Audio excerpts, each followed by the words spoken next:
स्वागत है आप सभी का गायत्री विद्या मंदिर सांचौर की ऑनलाइन क्लासेस में। आज के टॉपिक में बात करेंगे खंडी भवन की।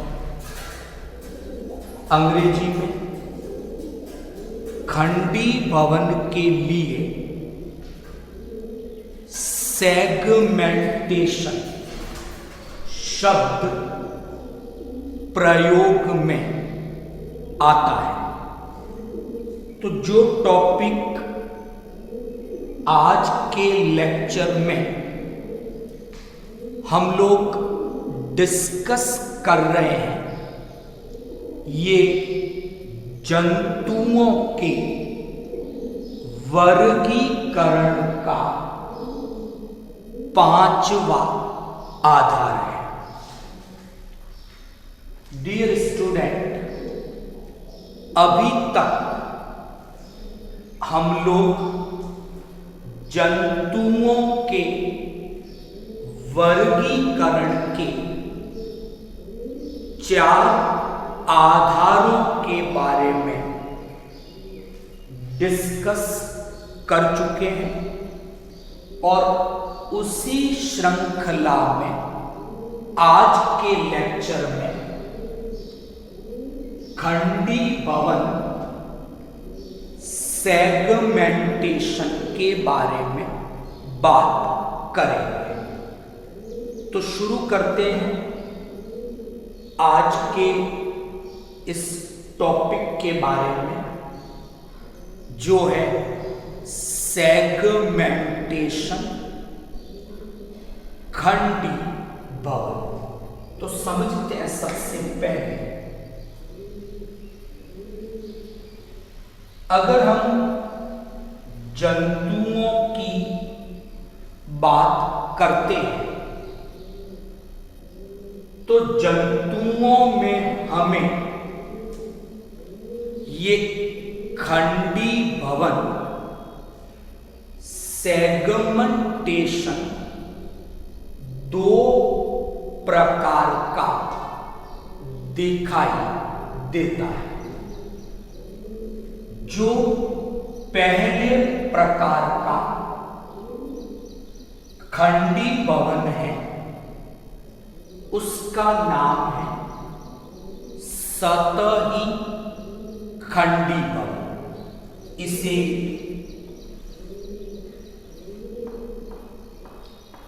आभासी खंडी भवन के नाम से भी जाना जाता है। तो जो पहले प्रकार का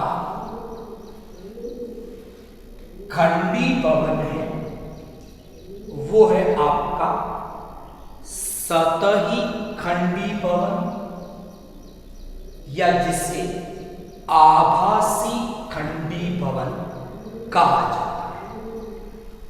जंतुओं में जो दूसरे प्रकार का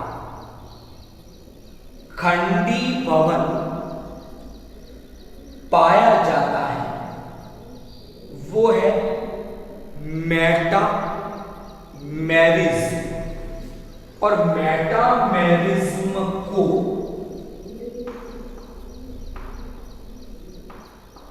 जाना जाता है वास्तविक खंडी भवन के नाम से। तो जो पहली बात हमने यहां पर डिस्कस की वो ये थी कि जंतुओं में सेगमेंटेशन खंडी भवन 2 प्रकार का होता है। पहला सतही खंडी भवन और दूसरा मैरिज्म। सतही खंडी भवन को आभासी खंडी भवन के नाम से जाना जाता है, जबकि मेटामेरिज्म को वास्तविक खंडी भवन के नाम से जाना जाता है। अब हम बात करेंगे कि सतही खंडी भवन कौन से जंतु में देखा जाता है और जो मेटामेरिज्म है, वास्तविक खंडी भवन है, वो कौन से जंतुओं में देखा जाता है। तो दूसरी डिस्कस अब करेंगे।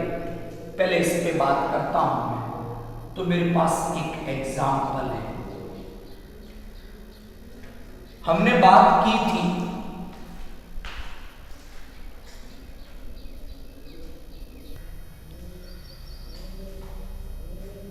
तो बात कर रहे हैं सतही खंडी भवन की। तो जंतुओं का एक संघ है प्लेटी हेलमिन्थस। पहले भी बात की थी इसके बारे में। इन्हें सामान्यतः चपटे कृमि कहा जाता है।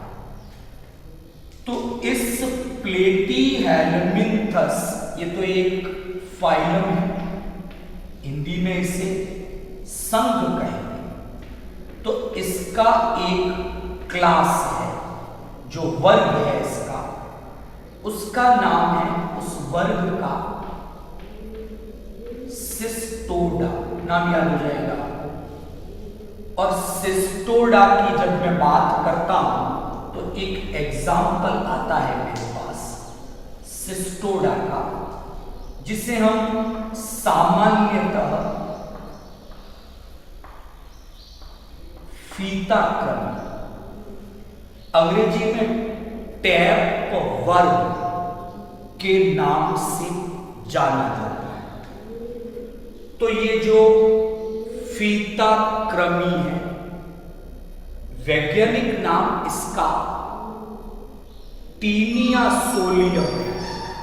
तो अगर हम फीता क्रमी की बात करें, जिसका वैज्ञानिक नाम टीनिया सोलियम है, जो कि संघ प्लेटी हेलमिन्थस के वर्ग सिस्टोडा का एक सदस्य है, वहां हम देखते हैं सतही खंडी भवन को। तो एग्जाम्पल, अच्छा, इसका नाम फीता क्रमी टैप वर्ग इसलिए दिया गया है कि अगर आप कभी कपड़े सिलवाने गए हो तो जो सिलाई करता है वो जब हमारा माप लेता है तो उसके पास एक इंच टेप होता है। तो जैसे उस पर लाइनें बनी हुई है, वैसी ही लगभग संरचना इस जंतु की है, इसलिए इसे फीता क्रमी टैप वर्ग के नाम से जाना जाता है।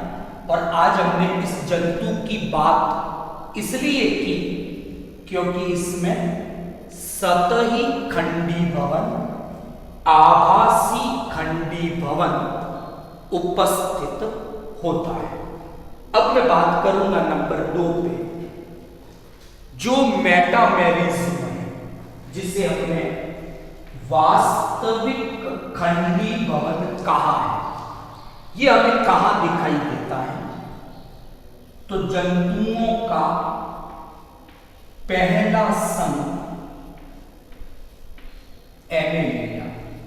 आपने अपने खेतों में केंचुए अर्थवर्म को देखा है। एनेलिया एनेलिडा संघ का एक जंतु है। इसमें वास्तविक खंडी भवन उपस्थित है। एनेलिडा के अलावा आपको ऐसा ही खंडी भवन आर्थ्रोपोडा संघ के जंतुओं में भी मिलता है। आर्थ्रोपोडा में मक्खी है, कॉकरोच है, ये सब टिड्डी है, उनमें भी वास्तविक खंडी भवन पाया जाता है। और तीसरा मैं बात करूंगा वर्टिब्रेट जंतुओं की, कशेरुकी जंतुओं की, जिसमें मानव, पक्षी, सरीसृप, रेंगने वाले सांप। तो ये 3 प्रमुख उदाहरण लिए हैं जिनमें मेटामेरिज्म वास्तविक खंडी भवन उपस्थित होता है। अगर मैं बात करता हूं पर्टिकुलर एनेलिडा में, तो मैं क्या देखता हूं कि एनेलिडा में जो ये खंडी भवन है ये एक्सटर्नल भी है और इंटरनल भी है। यानी एनेलिडा संघ के जंतुओं में जो खंडी भवन उपस्थित होता है वो एक्सटर्नली यानी बाह्य रूप से भी है और इंटरनली आंतरिक रूप से भी। लेकिन अगर मैं आर्थ्रोपोडा की बात करूं तो खंडी भवन केवल और केवल एक्सटर्नली है, इंटरनली नहीं है। और अगर वर्टिब्रेट कशेरुकी जंतुओं की बात करें, मेढक, छिपकली, सांप, पक्षी, स्तनधारी, तो उनमें हम क्या देखते हैं कि ये खंडी भवन केवल आपको आंतरिक रूप से ही दिखाई देता है। तो बेसिकली जिस खंडी भवन की हम लोग बात कर रहे हैं वास्तविक की, वो आपको स्पष्ट रूप से, पूर्ण रूप से एनेलिडा में दिखेगा। वही वास्तविक खंडी भवन इनकम्प्लीट, अपूर्ण रूप से आर्थ्रोपोडा में और कशेरुकी जंतुओं में दिखता है। तो जो वास्तविक खंडी भवन है वो फिर 2 प्रकार की बात की। वो पूर्ण हो सकता है यानी कंप्लीट हो, वो अपूर्ण हो सकता है इनकम्प्लीट हो। तो पूर्ण वास्तविक खंडी भवन एनेलिडा में, अपूर्ण वास्तविक खंडी भवन आर्थ्रोपोडा में और कशेरुकी जंतुओं में दिखता है। तो अभी तक मैंने 2 बातें डिस्कस की, सतही खंडी भवन, वास्तविक खंडी भवन और इनके कुछ उदाहरणों की बात की। अब मैं डिस्कस करूंगा कि सतही खंडी भवन और जो वास्तविक खंडी भवन है ये एक दूसरे से अलग किस प्रकार है, कि सतही खंडी भवन में और वास्तविक खंडी भवन में क्या डिफरेंसेस हैं, क्या असमानताएं पाई जाती हैं, एक डिस्कस उस पे करते हैं। तो पहले मैं इसकी बात करूं, जंतु का शरीर कई खंडों में विभाजित है, ठीक वैसी बात यहां पर भी है। पहले इसकी बात करें, क्या होता है सतही खंडी भवन में कि जंतु के शरीर में खंडों की संख्या निश्चित नहीं है, सतही खंडी भवन। लेकिन अगर वो मेटामेरिज्म है, वास्तविक खंडी भवन है, तो जंतु के शरीर में खंडों की संख्या जन्म के साथ निश्चित हो जाएगी। Is that clear? कभी आपने अगर जोंक देखी है, हिरुडिनेरिया, तो जोंक के शरीर में हम बात करते हैं 33 सेगमेंट है, 33 खंड है। तो जन्म से ही 33 खंड होंगे और जीवन चक्र की बाद की अवस्थाओं में भी खंडों की संख्या 33 ही रहेगी। तो सतही खंडी भवन में बात की कि जो खंड है उनकी संख्या नियत नहीं है। मेटामेरिज्म में खंडों की संख्या नियत होती है। नंबर, सतही खंडी भवन में जब जंतु की वृद्धि होगी, ग्रोथ होगी, तो नए खंड जुड़ते जाएंगे, जंतु की लंबाई बढ़ती जाएगी। लेकिन यहां तो हमने कहा खंडों की संख्या निश्चित है, तो जंतु की वृद्धि तो होगी, लेकिन खंडों की संख्या में कोई परिवर्तन नहीं आएगा, केवल खंडों के आकार में वृद्धि। दो बातें। सतही खंडी भवन में शरीर में जितने भी खंड हैं वो अलग अलग परिवर्तन अवस्थाओं के हैं। कोई आज बना है, कोई कुछ समय पहले बन गया। तो जितने भी खंड हैं वो सभी अलग अलग परिवर्तन अवस्थाओं वाले हैं, जबकि मेटामेरिज्म में सभी खंड एक साथ बने हुए हैं, इसलिए सभी खंड समान परिवर्तन अवस्थाओं वाले होते हैं। तो ये हमने बेसिकली 3 अंतरों की बात की, सतही खंडी भवन में और आभासी खंडी भवन में। अब यहां पर जिस खंडी भवन की हम बात करते हैं वो बेसिकली मेटामेरिज्म की बात करते हैं। तो अगर हमें वास्तविक खंडी भवन मेटामेरिज्म को परिभाषित करना है तो उसे हम परिभाषित किस प्रकार करेंगे वो देखते हैं। मेटामेरिज्म का मतलब है रिपीटेशन, पुनरावृत्ति होना, और वो भी लीनियर यानी एक लाइन में, और वो भी मीजोडर्मल ऑर्गन की। उस दिन बात की थी एक्टोडर्म, मीजोडर्म, एंडोडर्म, 3 जनन स्तरों के बारे में। तो मेटामेरिज्म में रेखिक क्रम में मीजोडर्मल अंगों की पुनरावृत्ति होती है, इसी को मेटामेरिज्म वास्तविक खंडी भवन के नाम से जाना जाता है। तो आप अगर मानव की बात करें, कशेरुकी जंतुओं की बात करें, तो हमारे शरीर में हड्डियां हैं, अस्थियां, बोन्स, हमारे शरीर में पेशियां हैं, मसल्स।